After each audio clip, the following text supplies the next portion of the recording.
Is it audible? My sound is clear to everyone?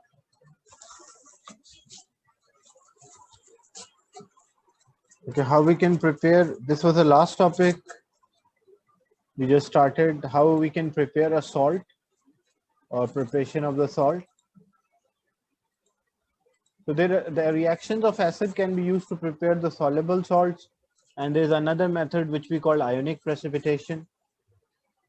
The definition of a salt: when hydrogen of an acid is replaced by a metal, we call, or ammonium ion, we call that as a salt. Like example, hydrochloric acid is HCl, but in place of this H, if I replace with any metal, like example sodium, then it will call, we call that as a salt. Or hydrogen is replaced by calcium, so it will form calcium chloride. This calcium chloride is also a salt. So when hydrogen of the acid is replaced by a metal, we call that as a salt. If we want to prepare chloride salts, we use hydrochloric acid. If we want to prepare nitrate salts, we use nitric acid. And if we want to prepare sulfate salt, so we will use sulfuric acid. How we can carry out a reaction? As we know, we can use acid-base reaction. So hydrochloric acid react with sodium hydroxide, gives NaCl plus water. But this sodium chloride is a soluble salt. So how we obtain this soluble salt? We can use crystallization or evaporation. But before that, because acids are aqueous and colorless, alkalis are also aqueous and colorless, so we cannot identify which one is more, whether acid is more or alkali is more. So for this purpose, we use a titration, a technique in which we find the concentrations or volume of unknown substance by a known one. So what we will do, we'll take a conical flask, and by either using a pipette or a measuring cylinder, we will transfer solution into a conical flask. So example, we fill the measuring cylinder. Example, we fill the measuring cylinder with acid. It can be any acid, hydrochloric acid or nitric acid. In this example, we are using hydrochloric acid, so we use a measuring cylinder and we measure the specific volume of hydrochloric acid and transfer that into a conical flask.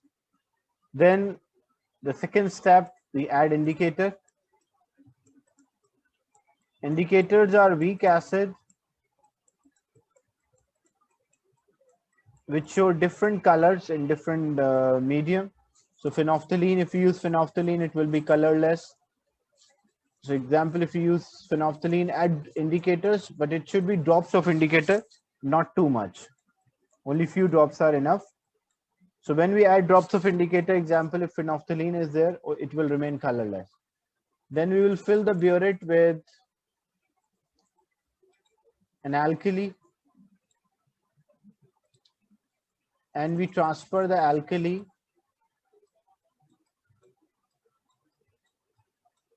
or add alkali to a conical flask which is filled originally with acid. So once all of the acid used up, then no more acid is left. So acid plus alkali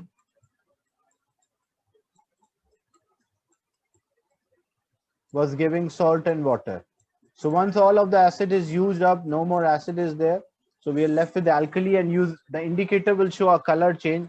The moment indicator will show a color change, we can identify or record the volume of alkali used for this reaction. So if we using a measuring cylinder, we use 10 cm cube of acid, and we'll read the lower meniscus and identify, like example, read the original volume and final volume. So example, 10.3 cm cube of alkali was needed. So we'll repeat the experiment without an indicator, and then from a salt solution, we will obtain a salt by using either crystallization or evaporation. Is it clear, this technique, how to obtain a soluble salt by acid-base reaction or acid-base titration? Any doubt in this?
Then this other methods, we can use acid plus metal, which gives salt and hydrogen.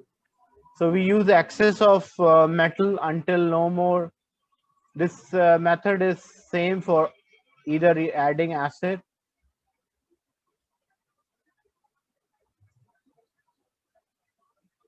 If there is more alkali, if it is a small amount of alkali, then it will be light in color, it's pink in color.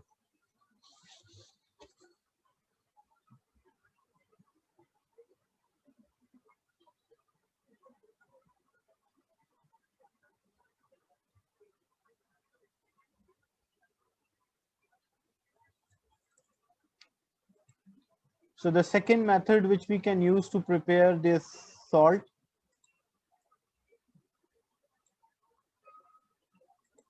we can use acid plus metal or acid plus metal carbonate. Both techniques use the same concept.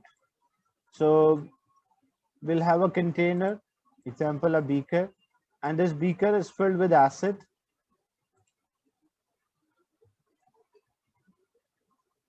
Using a spatula, we add small quantity of the metal in the beginning. We'll add a metal when the moment when we add a metal, what we'll observe the solid dissolve and bubbles or fizz. The solid dissolve because the metal is reacting, and bubbles are due to the presence of hydrogen. And we'll make sure that all of the acid used up. So how we'll make sure all of the acid used up until no more bubbles form. So if no more bubbles form, it means all of the acid is used up. So when all of the acid used up, we will remove the unreacted metal by filtration, and then we carry out crystallization. So this method is valid for both metal, react with acid. It is for metal carbonate as well.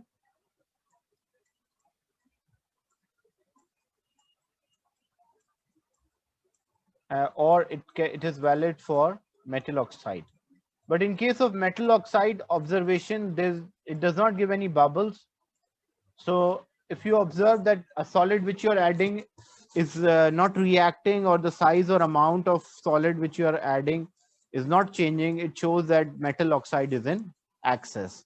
And in case of metal oxide, because the reactions are very slow, so we have to warm the acid first as compared to when metal or metal carbonate react with acid.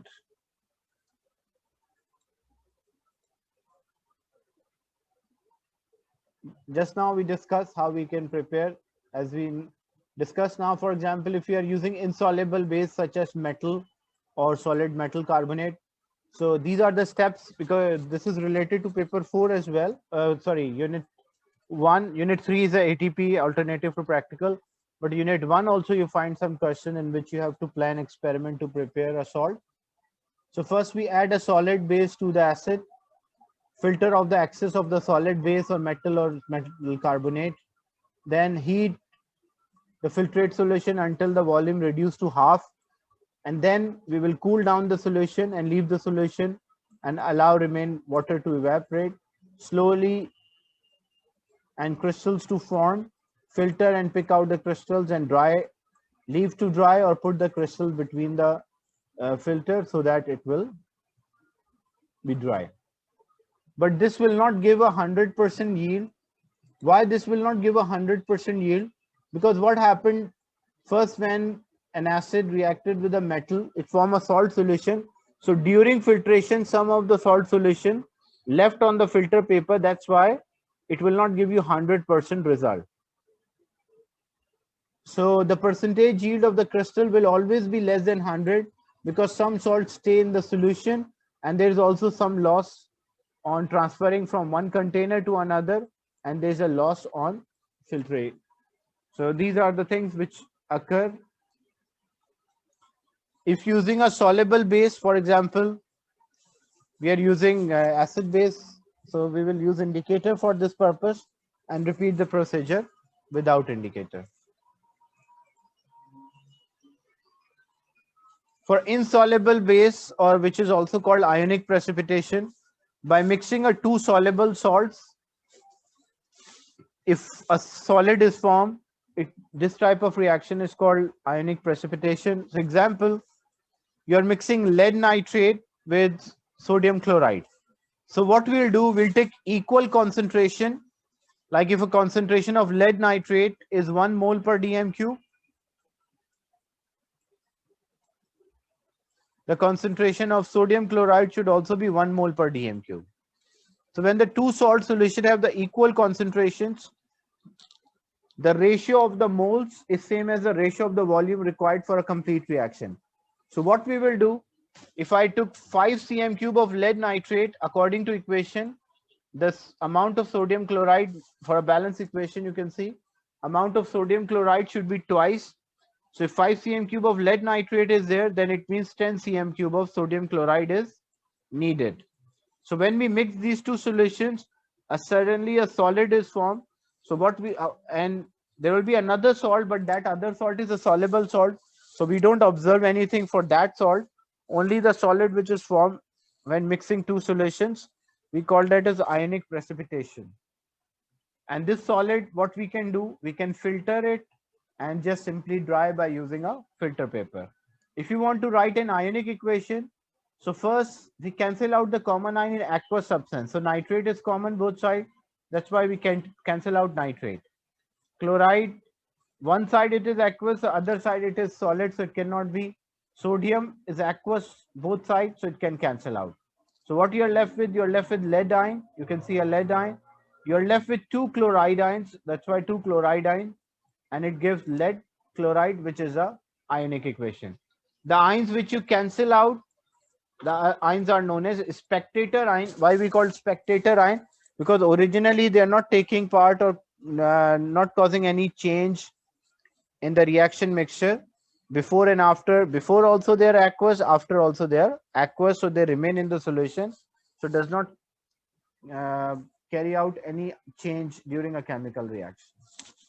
So we call them as spectator ion. Is it clear? The formation of ionic this insoluble salt by ionic precipitation. So mixing two salt solutions result in a formation of insoluble salt or solid. Is it clear? Any doubt?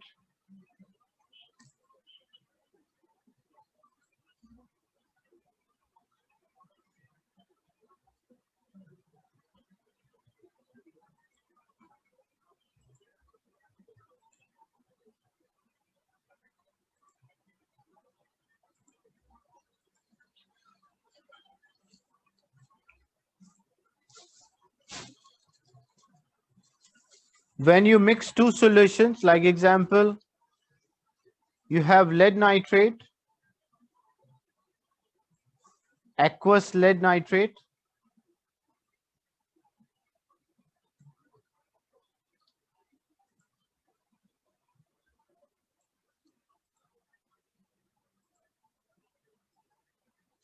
and the other one is sodium chloride.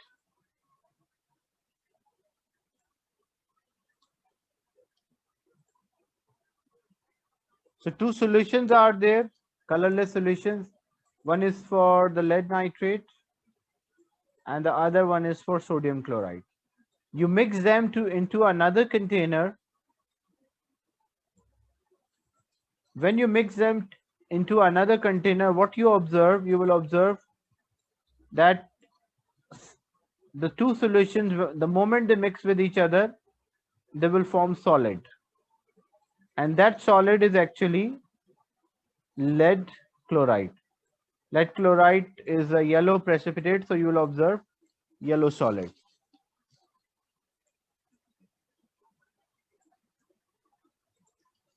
So lead chloride will be there and sodium nitrate solution is there. How I can separate this lead chloride from sodium nitrate? So we can simply do filtration. Is it clear now?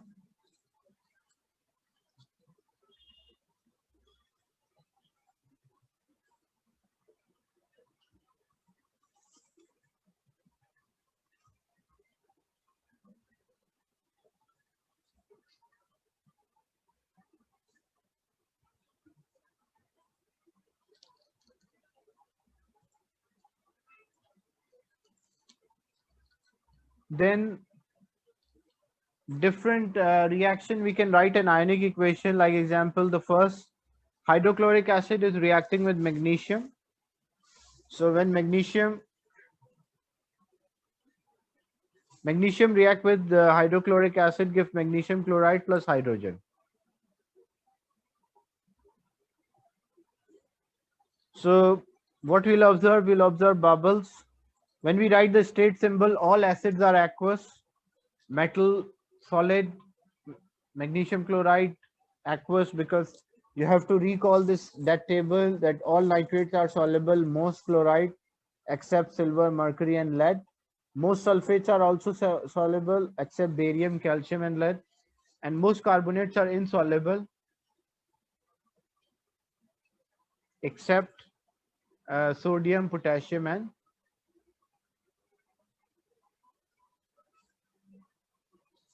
ammonium carbonate. So if we want to write an ionic equation, what we'll do first, we'll cancel out the common ions in aqueous. So chloride ions are common, so we cancel out chloride ion. So what we are left with, we are left with 2 hydrogen ion. You can see 2 hydrogen ion. Magnesium is solid, so solid, liquid and gas will not change.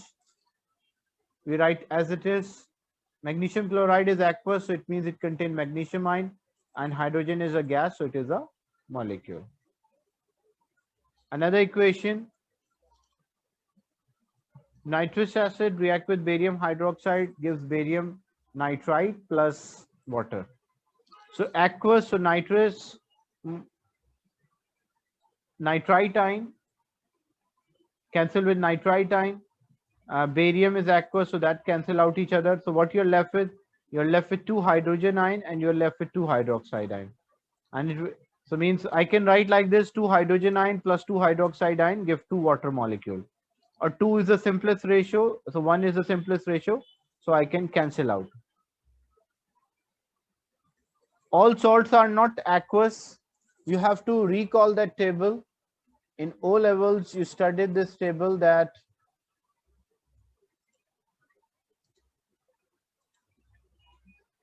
in O levels, you studied this table. Salts which are soluble, all nitrates.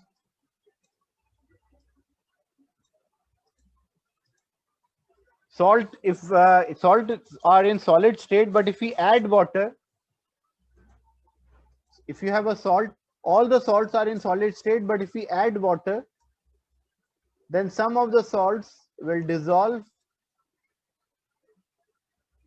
or they will become aqueous, and some of the salts will not dissolve or they will be solid or precipitate, you can say, if it is formed during the mixing of two salts. All nitrates are soluble.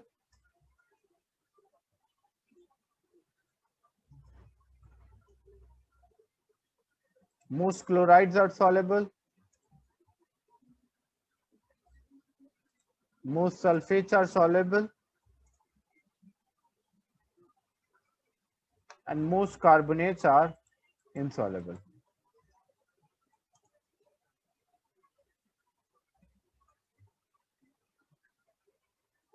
But the 3 of the salts which are not soluble, all nitrates are there, but 3 of the chlorides which are not soluble,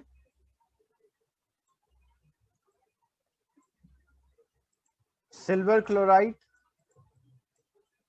mercury chloride, and lead chloride. These are the 3 salts which are not soluble. Most sulfates are also soluble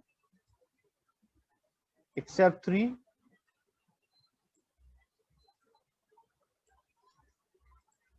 Barium, calcium, and lead. And most carbonates are insoluble except 3.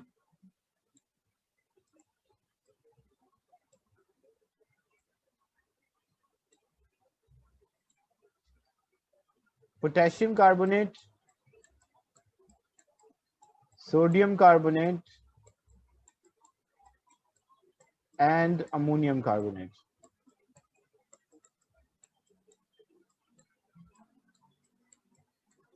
So these three carbonates are soluble carbonates. So you have to learn, this is the same table you took, so you can identify the whether they are soluble or insoluble. So when we add water, then we discuss like whether it will dissolve. So we'll say aqueous. If it does not dissolve, it means it will remain insoluble.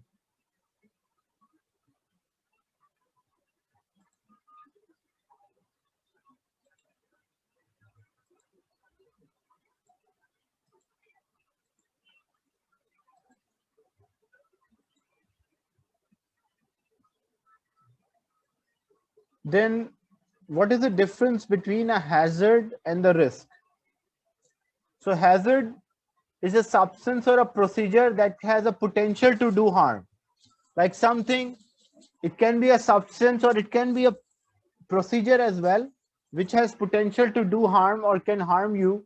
We call that as hazard. Like example, something is toxic. So toxic is a hazard. Something is flammable, can catch fire, hazard. It's harmful to use, so may hazard. Irritant to eye or skin, corrosive, oxidizing or carcinogenic. It means can cause cancer or can lead to cancer.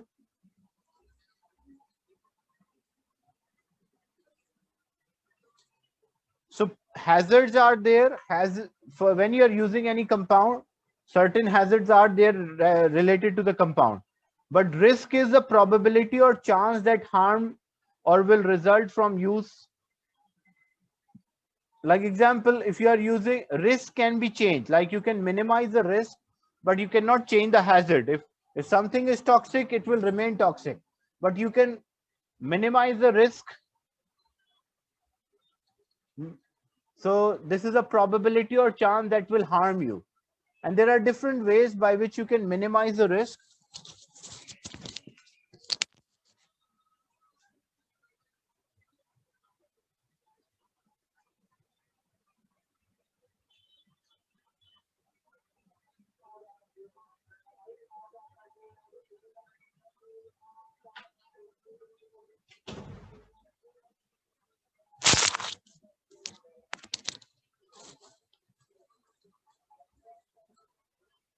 So in a lab, we try to we can minimize the risk, but we cannot change the hazard. So for example, if something is irritant, like dilute acid and alkalis, they are irritant. Irritant is what? Irritant is a hazard. But what you can do means it can cause a harm. So what you can do, you can wear the goggles and minimize the or reduce the risk, the potential to cause a harm.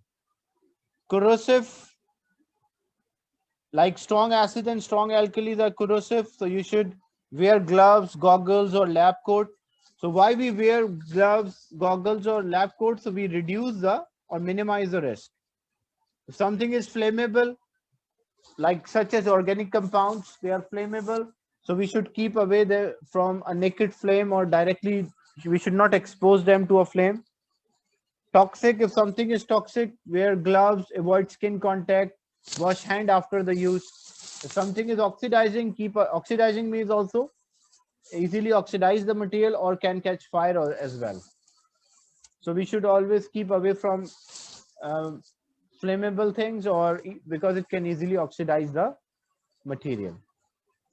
So these are the things which we are carrying out. Why it is important to learn these factors so that you can identify that what precautionary measure or safety measure you should take to minimize the risk. Hazard cannot be minimized. Hazard is there, but risk can be reduced or minimized. Then hazardous substance in a low concentration, like if something is having a hazard, like it is toxic, so we should use low concentration or low amount, so it will not pose the same risk as their pure substance. For example, if you are using acid in the lab, so what we prefer to use concentrated acid or dilute acids in the lab. What should be our preference? Use concentrated acid or dilute acids?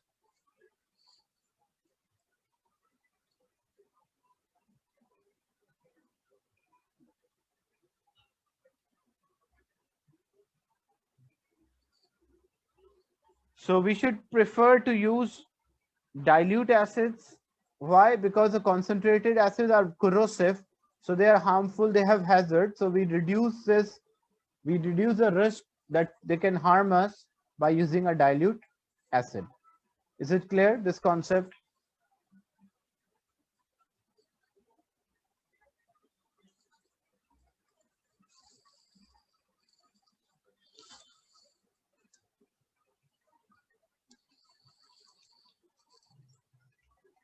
Any doubt in this?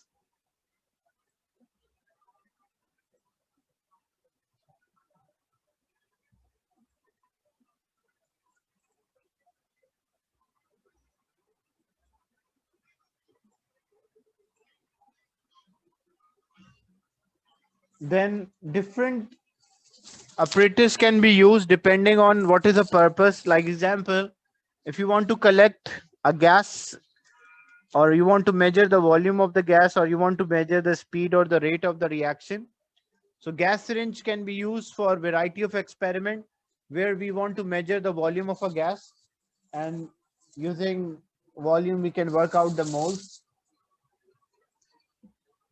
The volume of the gas depends on the pressure and temperature. So when the recording volume, it is important to note down the temperature and pressure of the room. Because, for example, if you carry out experiment at 25 degrees centigrade and the similar experiment with the same amount of reactant, you are carrying out at 40 degrees centigrade, you will not have the same final result. Why? Because at higher temperature, the molecules of a gas move away from each other, or gas can expand. So it is important that you note the surrounding temperature as well as the volume of the gas is affected by temperature and pressure as well.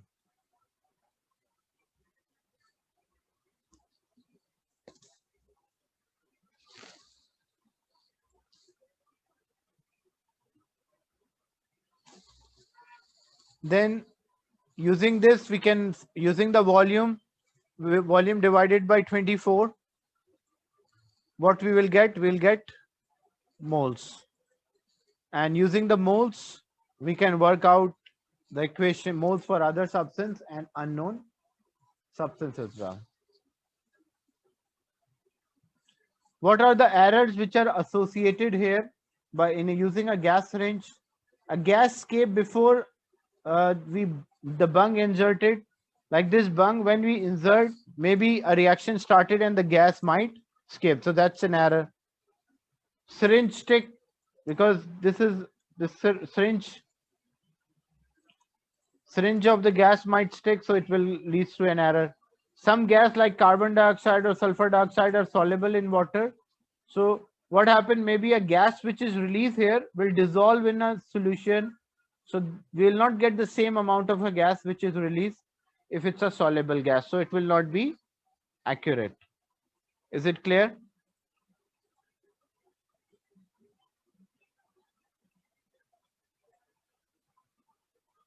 So these are the errors associated by in using a gas syringe. Then making a solution. If we want to make a standard solution, so what we can do, how we can make a standard solution, because the concept is, if I have the moles divided by volume, what I'll get concentration, that's moles per volume. So for this purpose, or mole per dm cube, for this purpose we should know the moles exactly, and we should know the volume exactly. How to find the moles? If I want, example, I want to make a standard solution or a solution of a known concentration for sodium chloride. So first what we do, we measure the mass of a solute in a weighing bottle. So how we can measure the mass? We can have a balance and we place this solid on the balance.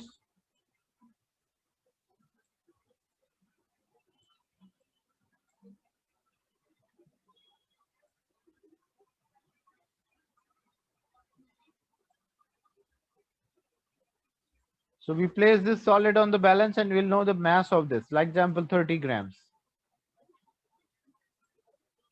So we have 30 grams of sodium chloride.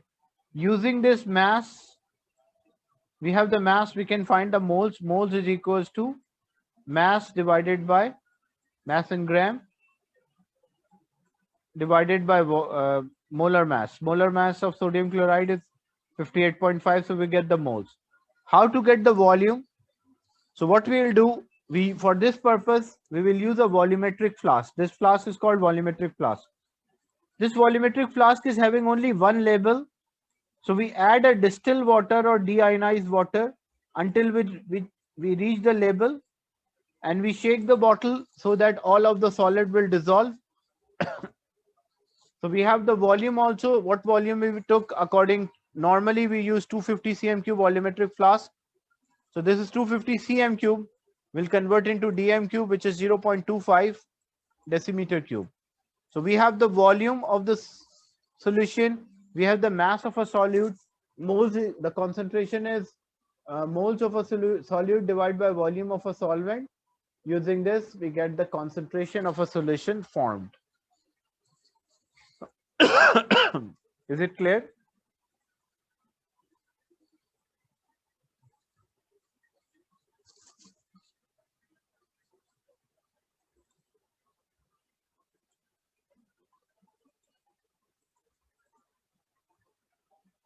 Then what are the errors associated with the different apparatus? It depends. So errors, a percentage error is the smallest value or sensitivity error or a least count divided by measurement made multiplied by 100. But if you are reading the apparatus twice, then the error will be multiplied by 2. Like example, if you are using a burette and original volume or the beginning, the start of experiment, say the volume was 10.2. Once you remove some of the liquid out,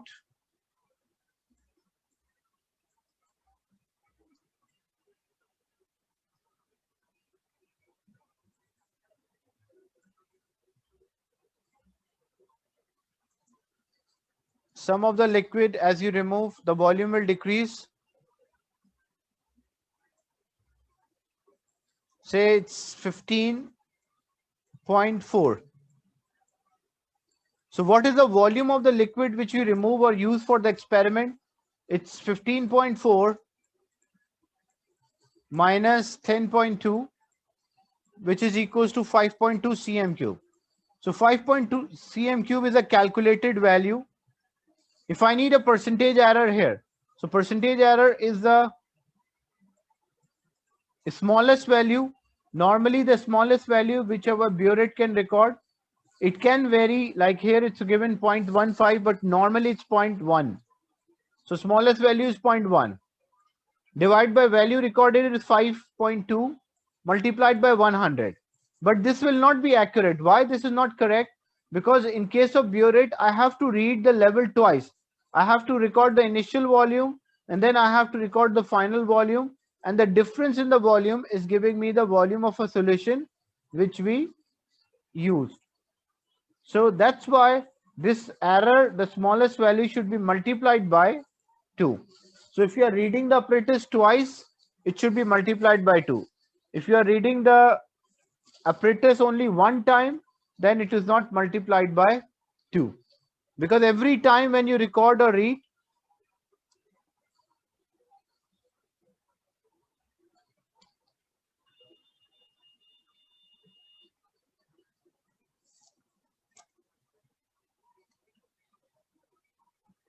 so every time when we use the apparatus, there is an error. That's why the error is multiplied by 2.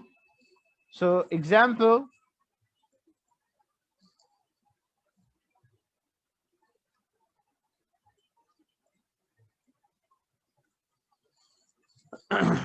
if I say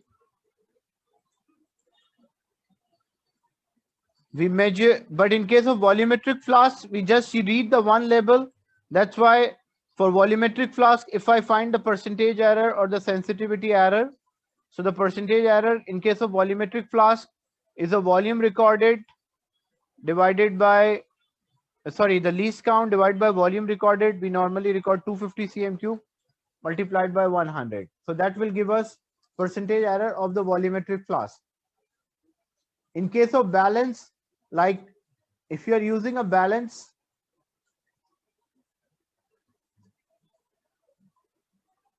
so what you will do, you will measure the mass of empty container, and then you will measure the mass of container with the content in the flask.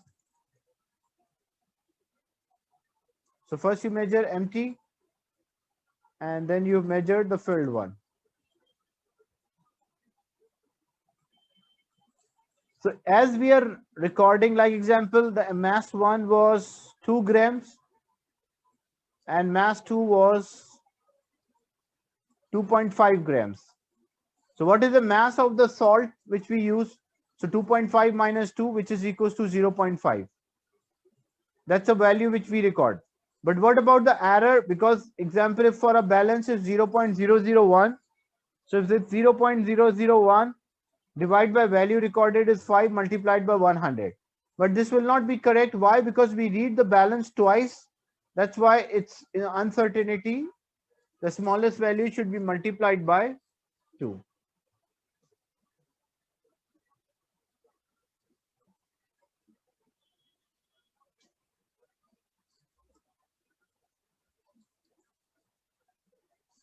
Is it clear, this concept of measuring the percentage error?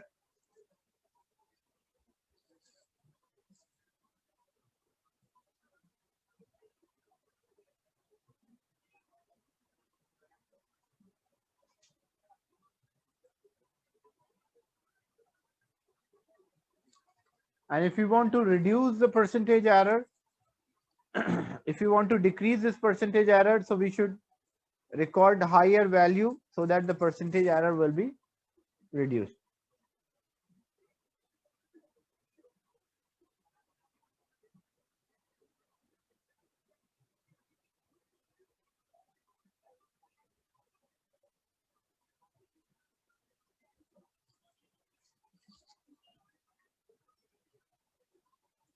Any doubt in this?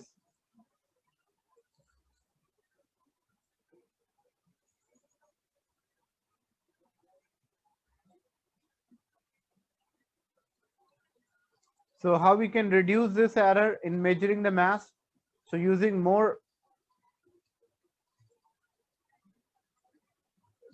a more accurate balance or use a larger mass. As you can see,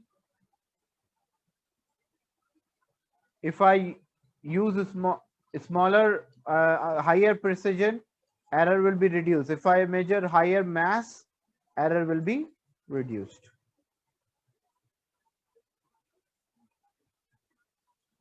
I'll share another link once this will end.